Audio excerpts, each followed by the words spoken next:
مصر حدودها كلها، ومرة تانية بتكلم رجل المعلومات والتوقعات اللي مبنية على المعلومات، حدودها كلها ملتهبة.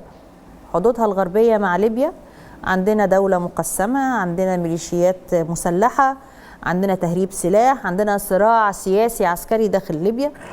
حدودها الشرقية فيها إسرائيل، فيها غزة، فيها أنفاق، فيها إرهاب في سيناء.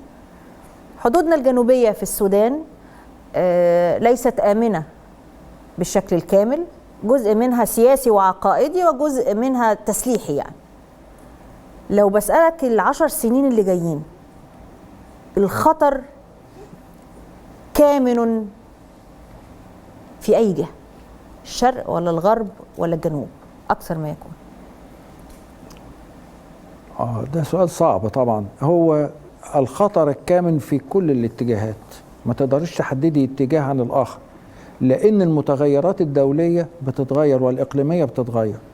يعني لو حصل إننا مثلا على سبيل المثال لقيت إن حصل نوع من الاستقرار في ليبيا هيأثر، يبقى أنا ما أقدرش أنا أقول دلوقتي، لكن الوضع في جميع الاتجاهات صعب، وده بيلقي بعبء كبير جدا على القوات المسلحة المصرية في تأمين هذه الحدود من جميع الاتجاهات. هل تتوقع استقرار قريب في ليبيا؟ أنا بس حضرتك ده في ضوء معلومات بتنشر على المشاع. الصراع المسلح في ليبيا مش بس صراع سياسي، لا صراع عقائدي. قطر وأخواتها شريك في هذا الصراع، تمول هذا وتهرب ذاك. لسه امبارح أو يعني من أيام قليلة اتكلموا على ترحيل قيادات من الجماعات الجهادية أو من الإخوان المسلمين من الدوحة إلى ليبيا. تقارير إعلامية بتقول كده. فاحنا بنتكلم على منطقة خصبة وفي رعاية إقليمية للصراع ده.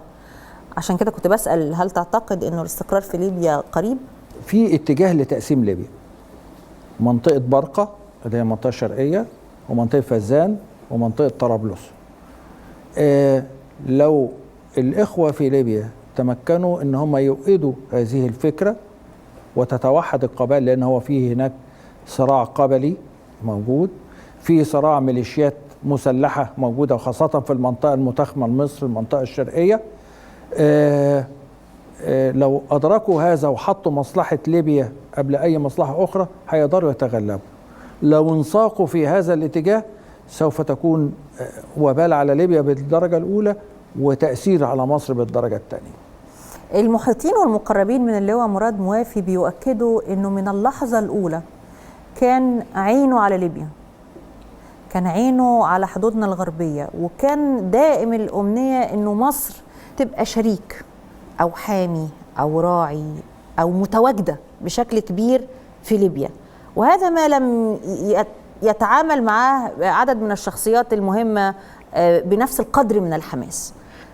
أنت كنت شايف ليبيا حاجة مهمة جدا ولازم نبقى موجودين فيها بكل الأشكال، بس لم تلقى أذان صاغية بحماس. يعني اللي أنا عايز أقوله الحقيقة إن ليبيا مهمة جدا لمصر لأنها في المجال الحيوي، وأنا أعتقد بالطاقات اللي موجودة في مصر والعمالة اللي موجودة اللي عدت 1,000,000 واحد موجودة في ليبيا، ومصر قادرة أن هي تقدم الكثير لليبيا. ولو خلصت النوايا، أنا بأكد لو خلصت النوايا، مصر ليس لها مطمع غير مصلحة ليبيا، ومصلحة ليبيا مع مصر ومصلحة مصر مع ليبيا انها تقدم لها الخدمات والبتاع، وبالتالي ده هيعود ايجابا على الدولتين.